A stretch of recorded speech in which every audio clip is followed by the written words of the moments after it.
वसुंधरा शक्ती news, आपले हक्काचे news channel. नमस्कार, मी सुप्रिया तोडकर, वसुंधरा शक्ती न्यूज चॅनल मध्ये आपले सहर्ष स्वागत। पाहूया आजच्या ठळक बातम्या। आता आपण निवडणूक म्हणतोय, लोकसभेची चालू आहे, पण एक राजू शेट्टी साहेब म्हणून कोणतं विजन असणार आहे जनतेसमोर? या मतदारसंघामध्ये रखडलेला 5 वर्षाचं कामं, विशेषतः चलगर्जी आणि परिसरामध्ये वस्त्रोद्योगाचं फार मोठं काम आणि केंद्र सरकारकडून म्हणावी तशी मदत या उद्योगाला मिळालेली। मी खासदार असतानाच्या 10 वर्षाच्या काळामध्ये जवळपास 460 कोटी रुपये आणलेले, परंतु नंतर कुणीच काही केलेलं नाही। त्याच्या आधी जेव्हा देशाच्या अर्थमंत्री प्रणव मुखर्जी होते त्यावेळी बजेटमधून त्यांनी 7 टेक्स्टाईल देशामध्ये येथे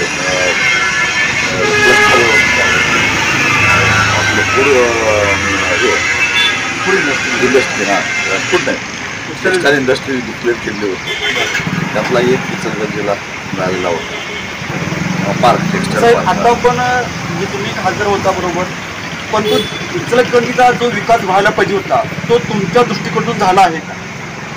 त्या काळामध्ये जेवढं माझ्या करणं शक्य होतं तेवढं केलेलं होतं। म्हणजे टेक्स्टाईल पार्क काँग्रेस सरकार असतानाच्या काळामध्ये देशात 7 झाली, त्यातला एक इचलकरंजीला होता, हे सांगायला म्हणत।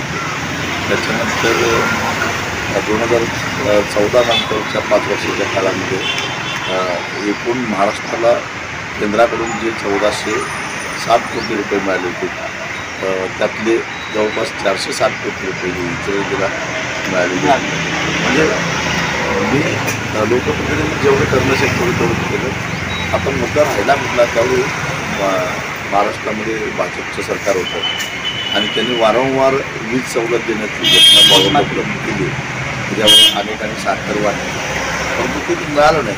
परंतु पाठपुरावा करायचा प्रयत्न आणि प्रामाणिकपणानं केलेला होता। आजही खरं तर खऱ्या अर्थानं वस्त्रोद्योगाला संजीवनी द्यायची असेल तर वीज सवलत दिली पाहिजे, कारण विजेचा खर्च हा सगळ्यात मोठा असतो, व्याज सवलत दिली पाहिजे।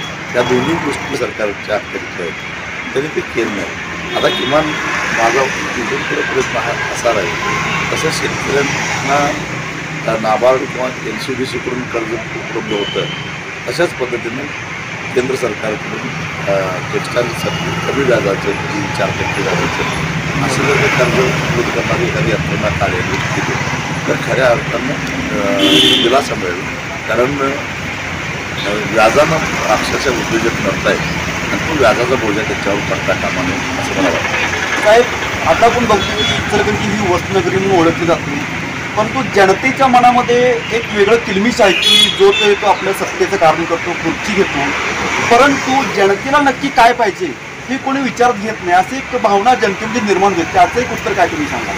आम्ही जनतेतच असतो, कारण आम्हाला माहिती आहे जनतेला काय पाहिजे आणि तेच करण्याचा प्रयत्न करतो। आम्ही काय 5 वर्ष आमदार होतो, 10 वर्ष खासदार होतो, काय 50,000 रुपये कुठं गायरान हडप केलं नाही किंवा आणि कुठली काही सरकारी योजना स्वतःसाठी घेतलेली नाही। जे काय करायचं ते माझ्या पाठीमध्ये जे लोक राहिले त्या सामान्य लोकांच्यासाठीच केलेलं आहे। नक्कीच सर, आता एक शेवटचा प्रश्न जनतेच्या वतीने, इचलकरंजीला एका टॉप लेवलला घेऊन जाण्यासाठी एक राजू शेट्टी साहेब म्हणून तुमचा एक अजेंडा काय असणार आहे? अजेंडा हाच असणार आहे की इथला व्यवसाय वस्त्रोद्योग आहे त्याला चालना देणं, केंद्राकडून आणि राज्याकडून जास्तीत जास्त सवलती मिळवण्यासाठी मदत मिळवण्यासाठी प्रयत्न करतात। मगाशी ज्याचा उल्लेख केला सवलत आणि काही अनुदानात या माध्यमातून प्रयत्न करणं, पायाभूत सुविधा उपलब्ध देणं। सगळ्यात महत्त्वाची गोष्ट म्हणजे इचलकरंजीच्या पुण्याच्या पाण्याचा सगळ्यात महत्त्वाचा आणि तो प्रश्न संघर्ष करून लढा देऊन सोडवायचा असं मी इचलकरंजीच्या लोकांना वचन देणार। शक्ती न्यूज यूट्यूब चॅनेलला सबस्क्राईब करा आणि परिसरातील ताज्या घडामोडी सर्वात आधी बघण्यासाठी बेल आयकॉनला क्लिक करा।